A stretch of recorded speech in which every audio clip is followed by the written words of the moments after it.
Hello ನಮಸ್ತೆ students, welcome back to anti clock coaching academy. ನಾನು Nikhilesh, anti clock coaching ಅಕಾಡೆಮಿಯಿಂದ. Students very important ಅಪ್ಡೇಟ್ಸ್ಗಳು. ಕೆಲವೊಂದಿಷ್ಟು ಸ್ಟೂಡೆಂಟ್ಸ್ಗಳಿಗೆ ತುಂಬ ಡೌಟ್ಸ್ಗಳಿದ್ದಿತ್ತು. ಅದರ ಬಗ್ಗೆನೇ KEA ಡೈರೆಕ್ಟರ್ ಆಗಿರುವಂತಹ ಪ್ರಸನ್ನ ಕುಮಾರ್ ಸರ್ ಅವರು ಹೇಳಿದಂತಹ ಒಂದಿಷ್ಟು ವಿಷಯಗಳನ್ನು ನಿಮ್ಮ ಮುಂದೆ ನಾನು ನಿಮ್ಗೆ ಹೇಳ್ತಾ ಇದ್ದೇನೆ. So very important. ಪ್ರತಿಯೊಬ್ಬರಿಗೂ ಈ ಒಂದು ವಿಡಿಯೋ ಸ್ವಲ್ಪ ಲೆಂದಿ ಆಗಿರ್ಬೋದು, ಬಟ್ ತುಂಬ ಕ್ಲಾರಿಟಿಯನ್ನು ಕೊಡುತ್ತೆ. ನೋಡ್ಕೊಳ್ಳಿ.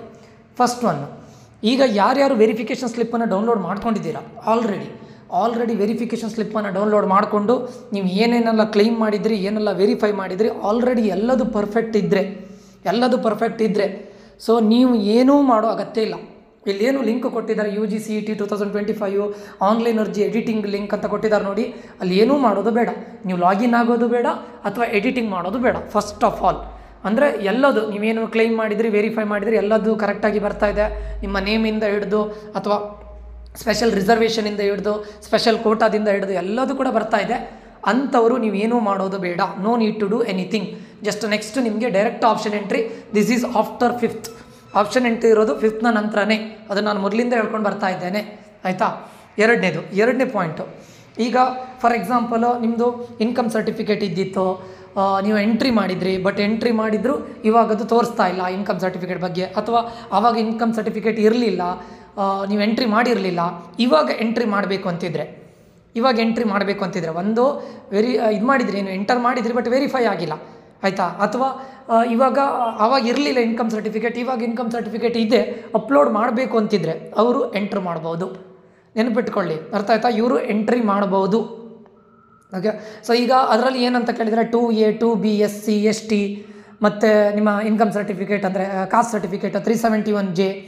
ಇದರಲ್ಲಿ ಏನಾಗುತ್ತೆ ಅಂತ ಕೇಳಿದರೆ, ನೀವು ಇವಾಗ ಹೋಗಿ ಈ UGCET ಆನ್ಲೈನ್ ಅರ್ಜಿಯ ಎಡಿಟಿಂಗ್ ಲಿಂಕ್ ಇದೆ ನೋಡಿ, ಅಲ್ಲಿಗೆ ಹೋಗಿ ನೀವು ಇದನ್ನೇ ಇದು ಮಾಡ್ತೀರಾ, RD ನಂಬರ್ನ ಎಂಟ್ರಿ ಮಾಡ್ತೀರಾ. ಯಾವಾಗ RD ನಂಬರ್ ಎಂಟ್ರಿ ಮಾಡ್ತೀರಾ ಅದು ಆನ್ಲೈನಲ್ಲೇ ಫೆಚ್ ಆಗುತ್ತೆ.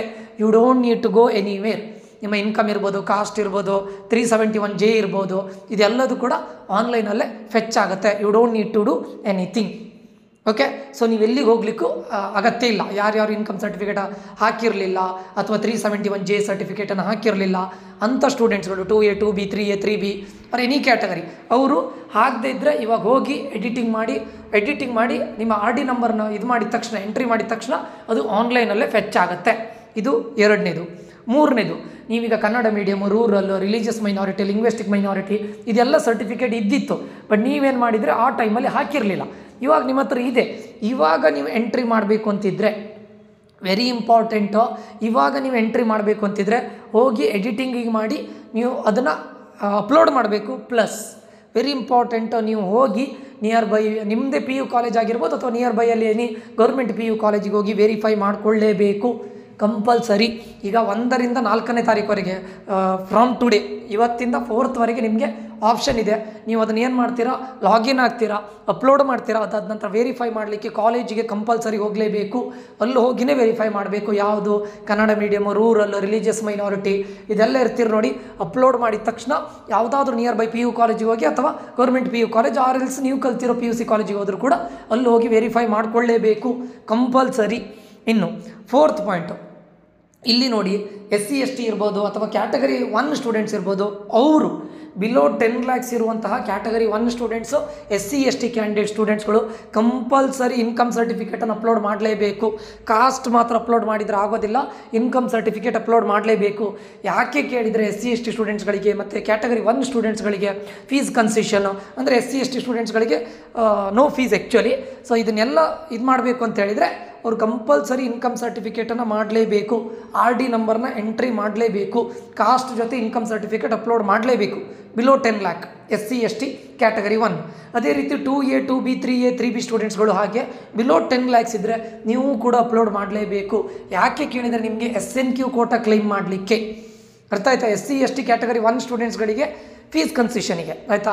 ಮತ್ತು even other 2A 2B 3A 3B OBC ಅವರು ನಿಮಗೆ SNQ ಕೋಟಾ ಕ್ಲೈಮ್ ಆಗಬೇಕಂದ್ರೆ ನೀವು ಇನ್ಕಮ್ ಸರ್ಟಿಫಿಕೇಟ್ ಅಪ್ಲೋಡ್ ಮಾಡಲೇಬೇಕು. If it is below 10 lakhs, ನಿಮ್ಮ ಇನ್ಕಮ್ ಬಿಲೋ 10 lakhs ಇದ್ದರೆ ಮಾತ್ರ ನಿಮಗೆ SNQ ಕೋಟಾ ಇದಾಗುತ್ತೆ. ಆ್ಯಕ್ಚುಲಿ ಅದು ಬಿಲೋ 8 lakhs. ಓಕೆ. ಸೊ ಆವಾಗ ಮಾತ್ರ ನಿಮಗೆ SNQ ಕೋಟಾ ಎಲಿಜಿಬಲ್ ಆಗ್ತೀರಾ. ಅದಕ್ಕೋಸ್ಕರ ನೀವು ಇನ್ಕಮ್ ಸರ್ಟಿಫಿಕೇಟ್ ಅಪ್ಲೋಡ್ ಮಾಡಲೇಬೇಕು. ಆಯಿತಾ. ಮತ್ತು ಜನರಲ್ ಮೆರಿಟ್ ಸ್ಟೂಡೆಂಟ್ಸ್ಗಳು ನಿಮ್ಮ ಇನ್ಕಮ್ ಎದುರುಗಡೆ 0 ಬರ್ತಾ ಇದೆ. ಇದರ ಬಗ್ಗೆ ನಾನು ಆಲ್ರೆಡಿ ವೀಡಿಯೋನ ಹೇಳಿದ್ದೆ. 0 ಬಂದರೆ ನೋ ನೀಡ್ ಟು ವರಿ. ಕೆಲವರು ಹೇಳ್ತಾ ಇದ್ರು ನೀವು ಅಲ್ಲಿಗೆ ಹೋಗಿ ಆಫ್ಲೈನಿಗೆ ಹೋಗಿ ಅದು ಹೋಗಿ ಇದೋಗಿ ಅಂತ. No need to worry. ಯಾಕಂದರೆ ಜನರಲ್ ಮೆರಿಟ್ ಅವರಿಗೆ ಇನ್ಕಮ್ ಅನ್ನೋದು ಮ್ಯಾಟ್ರೇ ಆಗೋದಿಲ್ಲ. ಇನ್ಕಮ್ ಬೇಸಿಸ್ ಮೇಲೆ ನಿಮಗೆ ಯಾವ SNQ ಕೋಟಾ ಇಲ್ಲ ಅಥವಾ ಯಾವ ರಿಸರ್ವೇಷನ್ ಇಲ್ಲ. ಸೊ ಅದಕ್ಕೋಸ್ಕರ ಅದೇನು ಬಂದಿರುತ್ತೆ 0 ಬಂದಿರುತ್ತೆ. ನಿಮ್ಮದಲ್ಲಿ GM ಅಂತ ಬಂದು ಮೆನ್ಷನ್ ಆಗಿದ್ರೆ ಸಾಕು. ಗೊತ್ತಾಯ್ತಾ? ಇದಿಷ್ಟು ಗೊತ್ತಿರಬೇಕು ಸ್ಟೂಡೆಂಟ್ಸು. ಅದಾದಮೇಲೆ 6th ಪಾಯಿಂಟ್ ಬಂದುಬಿಟ್ಟು, ಈಗ ಟೋಟಲಾಗಿ KCETಗೆ ರಿಜಿಸ್ಟರ್ ಆದವರು ಅಂದರೆ KEA ಥ್ರೂ ರಿಜಿಸ್ಟರ್ ಆದವರು 3,70,000 ಚೇಂಜು. ಅದರಲ್ಲಿ 3,20,000 ಸ್ಟೂಡೆಂಟ್ಸ್ಗಳು KCETಯನ್ನು ಬರೆದಿದ್ದಾರೆ. ಉಳಿದಂಥ ಸ್ಟೂಡೆಂಟ್ಸ್ಗಳು ನೀಟನ್ನು ಮಾತ್ರ ಬರೆದಿದ್ದಾರೆ. Only neat. ಓಕೆ, 3,70,000 ಸ್ಟೂಡೆಂಟ್ಸಲ್ಲಿ 3,20,000 ಸ್ಟೂಡೆಂಟ್ಸ್ಗಳದ್ದು ಡೌನ್ಲೋಡ್ ಆಗ್ತಾ ಇದೆ, ಉಳಿದವ್ರದ್ದು ಡೌನ್ಲೋಡ್ ಆಗ್ತಾ ಇಲ್ಲ. ಯಾರು ಓನ್ಲಿ ನೀಟನ್ನು ಬರೆದಿದ್ದಾರೆ. ಏನು ಹೇಳಿದರು KEದವರು, ಯಾರ್ಯಾರು ನೀಟನ್ನು ಬರೀತಾ ಇದ್ದಾರೆ ಅವರು ಕಂಪಲ್ಸರಿಯಾಗಿ ನಮ್ಮ KEಯಲ್ಲಿ ರಿಜಿಸ್ಟರ್ ಮಾಡಲೇಬೇಕು. ಯಾಕಂದರೆ ಸ್ಟೇಟ್ ಮೆಡಿಕಲ್ ಕೋಟಾವನ್ನು ನೀವು ತಗೊಳ್ಬೇಕಂದ್ರೆ KE ಥ್ರೂ ನೀವು ಕೌನ್ಸಿಲಿಂಗ್ ಆಗಿರ್ಲಿಕ್ಕೆ ಹೋಗಿ ನೀವು ಅಲ್ಲಿ ರಿಜಿಸ್ಟರ್ ಆಗಲೇಬೇಕು. ಅಂಥ ಸ್ಟೂಡೆಂಟ್ಸ್ಗಳು ಓನ್ಲಿ ನೀಟ್ ಬರೆದಂತಹ ಅರೌಂಡ್ 40,000 to 50,000 ಸ್ಟೂಡೆಂಟ್ಸ್ಗಳ ವೆರಿಫಿಕೇಷನ್ ಸ್ಲಿಪ್ ಡೌನ್ಲೋಡ್ ಆಗ್ತಾ ಇಲ್ಲ. ಅದು ಯಾಕೆ ಕೇಳಿದರೆ ನೀಟಿಂದ ಡೇಟಾ ಬರುವವರೆಗೂ, ನೀಟಿಂದ ಇನ್ನೂ ಡೇಟಾ ಬರಲಿಲ್ಲ. ಅದಾದ ನಂತರ ಅವ್ರು ಏನು ಹೇಳ್ತಾರೆ, ನಿಮ್ಮ ನೀಟಿದು ರಿಜಿಸ್ಟರ್ ನಂಬರನ್ನು ಇದು ಮಾಡಲಿಕ್ಕೆ ಹೇಳ್ತಾರೆ. ಅದಾದ ನಂತರ ನಿಮ್ಮ ವೆರಿಫಿಕೇಷನ್ ಸ್ಲಿಪ್ ಡೌನ್ಲೋಡ್ ಮಾಡಿದರೆ ಅಲ್ಲಿ ನಿಮ್ಮ ನೀಟ್ ರಿಸಲ್ಟು ಬಂದಿರುತ್ತೆ ಆ್ಯಂಡ್ ಅದರ್ ರಿಸಲ್ಟು ಬಂದಿರುತ್ತೆ. Okay, those are wrote only neat. ಬರೀ ನೀಟ್ ಮಾತ್ರ ಬರೆದವರಿಗೆ ಇವಾಗ ಡಾಕ್ಯುಮೆಂಟ್ ವೆರಿಫಿಕೇಷನ್ ಸ್ಲಿಪ್ ಡೌನ್ಲೋಡ್ ಆಗ್ತಾ ಇಲ್ಲ. ಆಯಿತಾ. ಮತ್ತು ಈಗ KCETನೂ ಬರೆದು ನೀಟು ಬರೆದವರಿಗೂ ಕೂಡ ಅಂದರೆ ಅವರಿಗೂ ಕೂಡ ಮುಂದೆ ಮತ್ತೆ ವೆರಿಫಿಕೇಷನ್ ಸ್ಲಿಪ್ ಡೌನ್ಲೋಡ್ ಮಾಡಿದಾಗ ನಿಮಗೆ ನೀಟಿದ ರಿಸಲ್ಟ್ ಕೂಡ ಅಲ್ಲಿ ಡಿಸ್ಪ್ಲೇ ಆಗ್ತಾ ಇರುತ್ತೆ. ಆಯಿತಾ. ಇದಿಷ್ಟು class A students, purely for class A. ಈಗ ಕ್ಲಾಸ್ B to Z ಸ್ಟೂಡೆಂಟ್ಸ್ಗಳಿಗೆ ಏನು ಮಾಡಿದ್ರು ಕೇಳಿದರೆ, ಆಫ್ಲೈನ್ ವೆರಿಫಿಕೇಷನಿಗೆ ಬರಲಿಕ್ಕೆ ಕೇಳಿದ್ರು. ಆದರೂ ಕೂಡ ಆಫ್ಲೈನ್ ವೆರಿಫಿಕೇಷನಿಗೆ ಬಂದರೂ ಕೂಡ ಅಲ್ಲೂ ಕೂಡ ಇನ್ ಕೇಸ್ ಇವಾಗಲೂ ವೆರಿಫಿಕೇಷನ್ ಸ್ಲಿಪ್ಪಲ್ಲಿ ಬರದೇ ಇದ್ದರೆ, ಏನಾದರೂ ಪ್ರಾಬ್ಲಮ್ ಆದರೆ ನೀವು ಆಫ್ಲೈನ್ ವೆರಿಫಿಕೇಷನಿಗೆ ಹೋಗಿಯೂ ಎಲಿಜಿಬಲ್ ಆಗಿಯೂ ಕೂಡ ವೆರಿಫಿಕೇಷನ್ ಸ್ಲಿಪ್ಪಲ್ಲಿ ಆಗದೇ ಇದ್ದರೆ ನೀವು 1 ರಿಂದ 4 ಒಳಗಡೆ ಎಲ್ಲಿಗೆ ಹೋಗಬೇಕು, ಮಲ್ಲೇಶ್ವರಂಗೆ ಹೋಗಲೇಬೇಕು. ಮಲ್ಲೇಶ್ವರಂ KE ಆಫೀಸಿಗೆ ಹೋಗಿ ಆಫ್ಲೈನಲ್ಲೇ ವೆರಿಫಿಕೇಷನ್ ಮಾಡ್ಕೋಬೇಕು. ಅಂದರೆ ಈಗ ಆಫ್ಲೈನ್ ವೆರಿಫಿಕೇಷನ್ ಇರೋದು ಕ್ಲಾಸ್ B to Z ಅವ್ರಿಗೆ ಮಾತ್ರ. ಅಂದರೆ ನೀವು ಆಲ್ರೆಡಿ ಹೋಗಿದ್ರಿ ಬಟ್ ಇವಾಗ ವೆರಿಫಿಕೇಷನ್ ಸ್ಲಿಪ್ಪಲ್ಲಿ ಅದು ಬರ್ತಾ ಇಲ್ಲ ಅಂತಿದ್ರೆ ದಯವಿಟ್ಟು ಹೋಗಲೇಬೇಕು ಕ್ಲಾಸ್ B to Z. ಆಯಿತಾ. ಮತ್ತು ಈಗ ಯಾರ್ಯಾರು ಹೊಸದಾಗಿ ಎಂಟ್ರಿ ಮಾಡ್ತಾ ಇದ್ದೀರಾ ಅಥವಾ ಯಾರ್ಯಾರಿಗೆ ವೆರಿಫಿಕೇಷನ್ ಸ್ಲಿಪ್ಪಲ್ಲಿ ಬರ್ತಾ ಇಲ್ಲ ಅವರಿಗೆ ಮತ್ತೆ ಎಂಟ್ರಿ ಮಾಡ್ತಾ ಇದ್ದೀರಾ, ಆಮೇಲೆ ವೆರಿಫಿಕೇಷನ್ ಮಾಡ್ತಾ ಇದ್ದೀರಾ, ವೆರಿಫಿಕೇಷನ್ ಮಾಡಿದ ಇಮಿಡಿಯೇಟಾಗಿ ವೆರಿಫಿಕೇಷನ್ ಸ್ಲಿಪ್ಪನ್ನು ಡೌನ್ಲೋಡ್ ಮಾಡಬಾರ್ದಂತೆ. ಆಫ್ಟರ್ 4th ಡೌನ್ಲೋಡ್ ಮಾಡಿ ಅಂತ ಹೇಳ್ತಾ ಇದ್ದಾರೆ. ಏನು ಹೇಳ್ತಾ ಇದ್ದಾರೆ, ನೀವು ವೆರಿಫಿಕೇಷನ್ ಸ್ಲಿಪ್ಪನ್ನು ಡೌನ್ಲೋಡ್ ಮಾಡೋದಾದರೆ ಆಫ್ಟರ್ 4th ಡೌನ್ಲೋಡ್ ಮಾಡಿ. ನೀವು ಇವತ್ತೇ ಎಲ್ಲದನ್ನು ಅಪ್ಲೋಡ್ ಮಾಡಿ ಸಡನ್ನಾಗಿ ಸಂಜೆನೇ ನೀವು ವೆರಿಫಿಕೇಷನ್ ಸ್ಲಿಪ್ಪನ್ನು ಡೌನ್ಲೋಡ್ ಮಾಡಬೇಡಿ. ಆಫ್ಟರ್ 4th ಅಂದರೆ 5th ವೆರಿಫಿಕೇಷನ್ ಸ್ಲಿಪ್ಪನ್ನು ಡೌನ್ಲೋಡ್ ಮಾಡಿ, ಆವಾಗ ಎಲ್ಲದೂ ಬರುತ್ತೆ ಅಂತ KEA ಡೈರೆಕ್ಟ್ರು ಹೇಳಿದ್ದಾರೆ. ಆಯಿತಾ.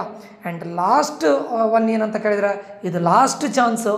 ಇದು ಬಿಟ್ಟರೆ ಮತ್ತೆ ನಿಮಗೆ ಚಾನ್ಸನ್ನು ಕೊಡೋದಿಲ್ಲ. ಯಾಕಂದರೆ ಆಪ್ಷನ್ ಎಂಟ್ರಿ ಎಲ್ಲ ಪ್ರಿಪರೇಷನ್ ಆಗಿದೆ. 5th ಆಪ್ಷನ್ ಎಂಟ್ರಿ ಸ್ಟಾರ್ಟ್ ಆಗುತ್ತೆ.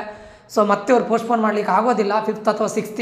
ಸೊ ಅದಕ್ಕೋಸ್ಕರ ಈ 4th ಒಳಗಡೆ ಅಪ್ಲೋಡ್ ಮಾಡದೇ ಇದ್ದವರು, ಮಾಡಿನೂ ಕೂಡ ಬರದೇ ಇದ್ದವರು, ವೆರಿಫೈ ಆಗದೇ ಇದ್ದವರು, ಅಂದರೆ ಕೆಲವೊಂದು ಸ್ಟೂಡೆಂಟ್ಸ್ಗಳು ಅಪ್ಲೋಡ್ ಮಾಡಿದ್ರಿ ಬಟ್ ವೆರಿಫಿಕೇಷನ್ ಮಾಡಲಿಲ್ಲ, ಅವರೆಲ್ಲರಿಗೂ ಕೂಡ ಲಾಸ್ಟ್ ಚಾನ್ಸ್ ಕೊಟ್ಟಿದ್ದಾರೆ. ಮತ್ತೆ ಅಪ್ಲೋಡ್ ಮಾಡಿ ಕಾಲೇಜಿಗೆ ಹೋಗಿ ವೆರಿಫೈ ಮಾಡ್ಕೊಳ್ಳಿ. ಇದು ಲಾಸ್ಟ್ ಚಾನ್ಸ್. ಓಕೆ. ಸೊ ಇದಿಷ್ಟು ಈ ವಿಡಿಯೋದಾಗಿರುತ್ತೆ. ಇದು KEA ಡೈರೆಕ್ಟರ್ ಆಗಿರುವಂಥ ಪ್ರಸನ್ನ ಕುಮಾರ್ ಸರ್ ಅವರು ಹೇಳಿದ್ದು. ದಯವಿಟ್ಟು ಆದಷ್ಟು ಬೇಗ ಇದನ್ನು ಮಾಡ್ಕೊಳ್ಳಿ ಅಂತ ಹೇಳ್ತಾ ಈ ವಿಡಿಯೋ ಇಲ್ಲಿಗೆ ಎಂಡ್ ಮಾಡ್ತಾ ಇದ್ದೇನೆ.